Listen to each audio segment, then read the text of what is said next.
അല്ല, ഞാൻ എല്ലായിടത്തും പോകും. അങ്ങനെ വിളിക്കേണ്ട കാര്യമില്ലല്ലോ. ഇത് നമ്മുടെ കൂടി ഒരു അതാണ് നിങ്ങൾ ഈ ഇടതുപക്ഷത്തെ മനസ്സിലാക്കുമ്പോൾ കുറച്ചുകൂടി കാതലായിട്ട് മനസ്സിലാക്കേണ്ടത്. ഞങ്ങളെ ആരും പ്രചരണത്തിൽ വിളിച്ചിട്ടിറങ്ങുന്നില്ല. ഇടതുപക്ഷം എന്ന് പറയുന്നത് അതൊരു വികാരമാണ്. കമ്മ്യൂണിസ്റ്റ് പാർട്ടി എന്ന് പറയുന്ന ഒരു വികാരത്തിൻ്റെ ഭാഗമായി ഇറങ്ങുന്നത്. ഇപ്പം ഞാൻ നേരത്തെ ഒരു ഇൻ്റർവ്യൂവിലും പറഞ്ഞിട്ടുണ്ടായിരുന്നു, ഒന്നിലും പെടാത്ത ആളുകൾ, ന്യൂട്രലായിട്ട് നിൽക്കുന്ന ആളുകൾ, അനുഭാവികളായിട്ട് നിൽക്കുന്ന ആളുകൾ പോലും ഇടതുപക്ഷ പ്രവർത്തകൻ്റെ സ്ഥാനാർത്ഥിയുടെ ഒരു ദിവസം ഒരു നോട്ടീസ് കൊടുക്കുക 1 മണിക്കൂറെങ്കിലും പോകുന്നുണ്ട്. അതാണ് ഇടതുപക്ഷത്തിൻ്റെ ഏറ്റവും വലിയ കരുത്തെന്ന് പറയുന്നത്. ഇപ്പം അച്ഛൻ തന്നെ പറഞ്ഞൊരു വാചകമുണ്ട്, ഇപ്പം ഒരു 100 പേർക്കല്ലേ ഈ പറയുന്ന MLA ആകാൻ പറ്റുള്ളൂ, അല്ലെങ്കിൽ ഒരു 10,000 1500 പേർക്ക് 2000 പേർക്കല്ലേ ഈ പഞ്ചായത്ത് മെമ്പറും മറ്റ് ഇതാകാൻ പറ്റുള്ളൂ, ഒരു 20 പേർക്ക് മന്ത്രിയാകാൻ പറ്റും. ഈ ലക്ഷം വരുന്ന ബാക്കിയുള്ള അണികളാണ് ഈ പാർട്ടിയുടെ ശക്തി. ആ അണികൾ എന്തെങ്കിലും കിട്ടുമെന്നോ ആരെയും വിളിച്ചിട്ടോ അല്ലല്ലോ പ്രവർത്തനം കൊണ്ട്. ഇത് എൻ്റെ കൂടി ഉത്തരവാദിത്തമാണ്. എൻ്റെ പാർട്ടിയെ മുന്നോട്ട് കൊണ്ടുപോകുന്നതിൽ എനിക്ക് എന്താണ് വഹിക്കാൻ വയ്യ എന്നുള്ള ഓരോരുത്തരും ചിന്തിക്കുന്നതാണ്. അതല്ലേ ഈ പാർട്ടി തെരഞ്ഞെടുപ്പിൻ്റെ ആവേശം അങ്ങനെ കൊട്ടിക്കേറുകയാണ്. നമുക്കിപ്പം ബിനീഷ് കോടിയേരി, സിനിമാ പ്രവർത്തകൻ, ഒപ്പം തന്നെ കായിക മേഖലയിലെ സജീവ സാന്നിധ്യം, ഒപ്പം രാഷ്ട്രീയത്തിലും സജീവമായി ശ്രദ്ധിക്കുകയും ഫേസ്ബുക്കിലൂടെയും സോഷ്യൽ മീഡിയയിലും ഒക്കെ എല്ലാ വിഷയത്തിലുള്ള പ്രതികരണം നടത്തുകയും ചെയ്യുന്ന ആളാണ് ബിനീഷ് ചേട്ടൻ. നമ്മൾ ബിനീഷ് ചേട്ടൻ എല്ലാ ദിവസവും കാണുന്നതാണ് ഫേസ്ബുക്കിലൂടെ. എങ്ങനെയാണ് ഈ തദ്ദേശ തെരഞ്ഞെടുപ്പിൻ്റെ ഒരു മൊത്തത്തിലുള്ള വിലയിരുത്തൽ? ഞാനിപ്പം കണ്ണൂരിലും ഇപ്പോൾ തിരുവനന്തപുരത്തും ഒക്കെ പോയി, എറണാകുളത്ത് പോയിരുന്നു.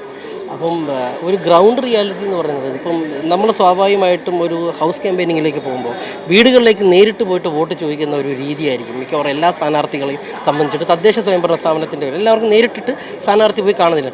അങ്ങനെ പോകുന്ന സമയത്ത് മിക്കവാറും പ്രതികരണങ്ങളാണല്ലോ നമുക്ക് എത്തരത്തിലാണ് ഒരു ഗവൺമെൻറ് വിലയിരുത്തുന്നത് എന്ന് മനസ്സിലാവും. ആ പ്രതികരണങ്ങൾ വളരെ നല്ലതായിട്ടാണ് എല്ലാവരും പറയുന്നത്. വൈ? ബിക്കോസ് 9.5 വർഷക്കാലമായിട്ട് നടന്നുകൊണ്ടിരിക്കുന്ന പ്രവർത്തനങ്ങളുടെ ഗുണഭോക്താക്കളായിട്ട് നിൽക്കുന്ന ആളുകൾ, അവർ പറയുന്ന റോഡുകളുടെ വികസനങ്ങൾ പറയുന്നുണ്ട്, ആശുപത്രികളുടെ വികസനങ്ങൾ പറയുന്നു, വിദ്യാഭ്യാസ രംഗത്ത് വന്ന വികസനങ്ങൾ പറയുന്നുണ്ട്, ലൈഫിൽ വീട് വെച്ച് കൊടുത്ത വികസനങ്ങൾ പറയുന്നുണ്ട്, പട്ടയത്തിൻ്റെ കാര്യങ്ങൾ വികസനങ്ങൾ പറയുന്നുണ്ട്. അപ്പോൾ ഓരോ ഇപ്പം വ്യവസായ സൗഹൃദ സംസ്ഥാനം അല്ലാതിരുന്ന കേരളം 3 വർഷമായിട്ട് ഈസ് ഓഫ് ഡൂയിങ്ങിൽ 1ാം സ്ഥാനത്തെത്തിയിരിക്കും. അപ്പം നമ്മൾ പോകുമ്പോഴത്തേക്ക് സാധാരണ ജനങ്ങൾ ഇത്തരത്തിലുള്ള കാര്യങ്ങളൊക്കെ മനസ്സിലാക്കുന്നുണ്ടോ എന്ന് പോലും നമുക്ക് അതിശയിപ്പിക്കുന്ന തരത്തിലാണ് അവരുടെ പ്രതികരണം. കാരണം ഇപ്പോൾ എല്ലാവരുടെയും കയ്യിൽ മൊബൈൽ ഫോണുണ്ട്. അപ്പം ലോകം അവർക്ക് അറിയുവാനും അവരുടെ ചുറ്റുപാടിൽ നടക്കുന്ന കാര്യങ്ങളൊക്കെ തന്നെ അറിയാനും ഫാക്ട് ചെക്കുകൾ ചെയ്യുവാനും ഒക്കെ തന്നെ കൃത്യമായിട്ട് മനസ്സിലാകുന്നുണ്ട്.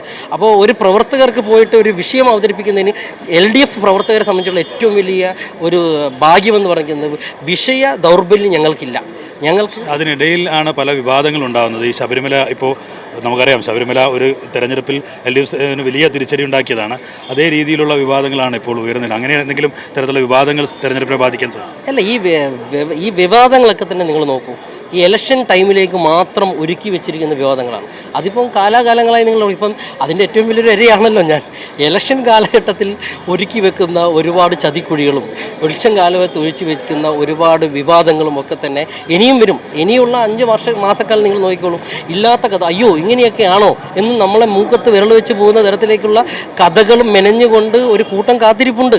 അതിനെല്ലാം തരണം ചെയ്തുകൊണ്ട് LDF മുന്നോട്ട് പോകും. ഇപ്പോൾ ഒരുപാട് പ്രചണ്ഡമായിട്ടുള്ള വിവാദങ്ങൾ ഉണ്ടാകുന്നു. പ്രചണ്ഡമായിട്ടുള്ള വിവാദങ്ങളുടെയൊക്കെ സ്ഥിതി എന്താ? ഒരു ദിവസത്തിൽ പോലും അല്ലെങ്കിൽ 2 ദിവസത്തിൽ കൂടുതൽ അതിന് ആയുസില്ല. അതിനൊക്കെ മനസ്സിലാക്കുന്നു. പക്ഷേ അത് ഇത്തരത്തിലേക്ക് പറഞ്ഞ് ഓരോരോ പുതിയ വിവാദങ്ങളിലേക്ക് പോകുന്നു. ശബരിമല വിവാദം ഉണ്ടായിരിക്കുന്നു.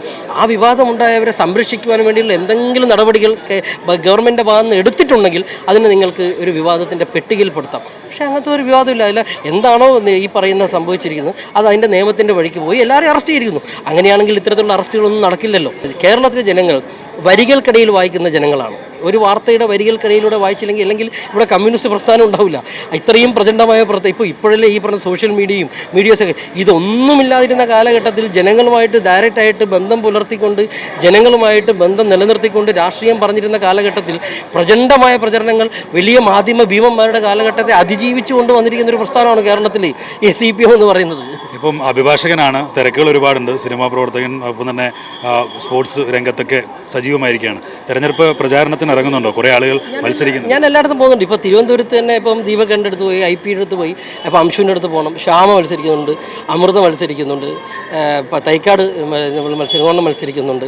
അപ്പോൾ അറിയുന്നവർ ഇപ്പോൾ തിരുവനന്തപുരം ജില്ലയിലെടുത്ത് നോക്കുകയാണെങ്കിൽ ബെണ്ടാറി മത്സരിക്കുന്നു, കിഷോർ മത്സരിക്കുന്നുണ്ട്, സുരേഷ് ബാബു മത്സരിക്കുന്നു. അപ്പം SFI കാലഘട്ടത്തിലുള്ള നിരവധിയായിട്ട് ഒരു കാലഘട്ടത്തിലെ SFIയുടെ മുഖങ്ങളായിരുന്ന ആളുകളാണ് ഇപ്പോൾ എല്ലാവരും മത്സരിക്കുന്നു. അപ്പം അത് പറയുമ്പോൾ നിങ്ങൾ സ്ഥാനാർത്ഥി പട്ടിക ഒന്ന് LDFൻ്റെ എടുത്തു നോക്കും. കേരളം മുഴുവൻ നിങ്ങൾ സ്ഥാനാർത്ഥി ഇപ്പം ഓരോ സ്ഥലത്തും ഇപ്പോൾ അനുശ്രീയെ നമ്മൾ രംഗത്ത് അവതരിപ്പിച്ചിരിക്കുന്നു, ഒരു മുഖമായി അവതരിപ്പിക്കുന്നു. ഇപ്പം അതേപോലെ തന്നെ പത്തനംതിട്ടയിൽ വൈഷ്ണവീനെ നമ്മൾ അവതരിപ്പിച്ചിരിക്കുന്നു. അപ്പം ഈ പറയുന്ന എല്ലാ മുഖങ്ങളും എന്ന് പറയുന്നത് ജനങ്ങൾക്കിടയിൽ യുവത്വത്തിൻ്റെ മുഖങ്ങളായിട്ട് നിൽക്കുന്ന ആളുകളാണ്.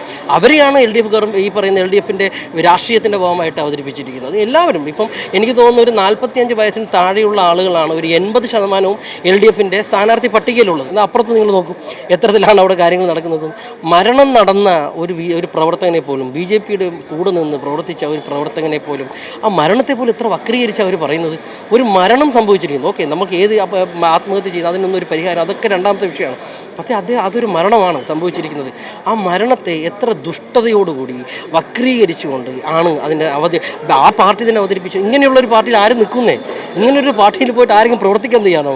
നിങ്ങൾക്ക് വേണ്ടി ചുമരെഴുതാനും വോട്ട് പറയാനും പോസ്റ്റർ ഒട്ടിക്കാനും സോഷ്യൽ മീഡിയയിൽ ഫൈറ്റ് ചെയ്തിട്ട് ചീത്ത വിളി കേൾക്കാനും ഒക്കെ തയ്യാറാകുന്ന ആളുകളെ ഒരു മരണം സംഭവിച്ചു കഴിഞ്ഞ് കഴിഞ്ഞാൽ പാടയെ തള്ളിപ്പറയുകയും ഈ പാർട്ടിയുമായി ഒരു ബന്ധമില്ലാതെ പറയുകയും ചെയ്യുമ്പോൾ എന്താണ് ആ പാർട്ടിയിൽ നിന്ന് BJPയിൽ നിന്നും സാധാരണ പ്രവർത്തകർ പ്രതീക്ഷിക്കേണ്ടത്? അല്ലെങ്കിൽ കോൺഗ്രസിൽ നിന്ന് സാധാരണ പ്രവർത്തകർ? കോൺഗ്രസിൻ്റെ സ്ഥിതി നിങ്ങൾ നോക്കൂ.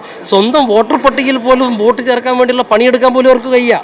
ഒരു പണിയെടുക്കാൻ പോലും സ്വന്തം സ്ഥാനാർത്ഥിയുടെ വോട്ട് ചേർക്കാൻ പോലും പറ്റാത്ത ഒരു UDF എങ്ങനെയാണ് ജനങ്ങൾക്ക് മുന്നിൽ കാര്യങ്ങൾ അവതരിപ്പിച്ച് മുന്നോട്ട് പോകുക? ഈ സെലിബ്രിറ്റി എന്നതിനപ്പുറം കോടിയേരി ബാലകൃഷ്ണൻ്റെ മകൻ, കോടിയേരിയുടെ ഓർമ്മ ഇപ്പോഴും ഇങ്ങനെ നിൽക്കുന്നുണ്ട് നമ്മുടെ സമൂഹത്തിലൊക്കെ. അപ്പം അങ്ങനെ തിരഞ്ഞെടുപ്പ് പ്രചാരണത്തിനായി പ്രത്യേകമായി ആരെങ്കിലും വിളിക്കുന്നുണ്ടോ? ഇല്ല, ഞാൻ എല്ലായിടത്തും പോകും. അങ്ങനെ വിളിക്കേണ്ട കാര്യമില്ലല്ലോ. ഇത് നമ്മുടെ കൂടി ഒരു അതാണ് നിങ്ങൾ ഈ ഇടതുപക്ഷത്തെ മനസ്സിലാക്കുമ്പോൾ കുറച്ചുകൂടി കാതലായിട്ട് മനസ്സിലാക്കേണ്ടത്. ഞങ്ങളെ ആരും പ്രചരണത്തിൽ വിളിച്ചിട്ടിറങ്ങുന്നില്ല. ഇടതുപക്ഷം എന്ന് പറയുന്നത് അതൊരു വികാരമാണ്. ആ കമ്മ്യൂണിസ്റ്റ് പാർട്ടി എന്ന് പറയുന്ന ഒരു വികാരത്തിൻ്റെ ഭാഗമായി ഇറങ്ങുന്നത്. ഇപ്പം ഞാൻ നേരത്തെ ഒരു ഇൻ്റർവ്യൂവിലും പറഞ്ഞിട്ടുണ്ടായിരുന്നു, ഒന്നിലും പെടാത്ത ആളുകൾ, ന്യൂട്രലായിട്ട് നിൽക്കുന്ന ആളുകൾ, അനുഭാവികളായിട്ട് നിൽക്കുന്ന ആളുകൾ പോലും ഇടതുപക്ഷ പ്രവർത്തകൻ്റെ സ്ഥാനാർത്ഥിയുടെ ഒരു ദിവസം ഒരു നോട്ടീസ് കൊടുക്കുക 1 മണിക്കൂറെങ്കിലും പോകുന്നുണ്ട്. അതാണ് ഇടതുപക്ഷത്തിൻ്റെ ഏറ്റവും വലിയ കരുത്തെന്ന് പറയുന്നത്. ഇപ്പം അച്ഛൻ തന്നെ പറഞ്ഞൊരു വാചകമുണ്ട്, ഇപ്പം ഒരു 100 പേർക്കല്ലേ ഈ പറയുന്ന MLA ആവാൻ പറ്റുള്ളൂ, അല്ലെങ്കിൽ ഒരു 10,000 1500 പേർക്ക് 2000 പേർക്കല്ലേ ഈ പഞ്ചായത്ത് മെമ്പറും മറ്റ് ഇതാകാൻ പറ്റുള്ളൂ, ഒരു 20 പേർക്ക് മന്ത്രിയാകാൻ പറ്റും. ഈ ലക്ഷം വരുന്ന ബാക്കിയുള്ള അണികളാണ് ഈ പാർട്ടിയുടെ ശക്തി. ആ അണികൾ എന്തെങ്കിലും കിട്ടുമെന്നോ ആരെങ്കിലും വിളിച്ചിട്ടോ അല്ലല്ലോ പ്രവർത്തനം കൊണ്ട്. ഇത് എൻ്റെ കൂടി ഉത്തരവാദിത്തമാണ്. എൻ്റെ പാർട്ടിയെ മുന്നോട്ട് കൊണ്ടുപോകുന്നതിൽ എനിക്ക് എന്താണ് വഹിക്കാൻ വയ്യ എന്നുള്ള ഓരോരുത്തരും ചിന്തിക്കുന്നതാണ്. അതല്ലേ ഈ പാർട്ടിയുടെ ഏറ്റവും വലിയ കരുത്ത്. എന്തായാലും ഈ തദ്ദേശ തെരഞ്ഞെടുപ്പിൽ സജീവമായ പ്രചരണത്തിന് തന്നെ വിനീഷ് കോടിയേരി ഉണ്ട്. അച്ഛൻ്റെ മകൻ എന്ന നിലയിലല്ല, ഇടതുപക്ഷ പ്രവർത്തകൻ എന്നുള്ള നിലയിൽ അതൊരു കടമയാണ് എന്നുള്ളതാണ് വിനീഷ് കോടിയേരി വ്യക്തമാക്കുന്നത്. രാജീവ് രാജേന്ദ്രനൊപ്പം വിജിൻ വായാന്തോൺ, മീഡിയ 1.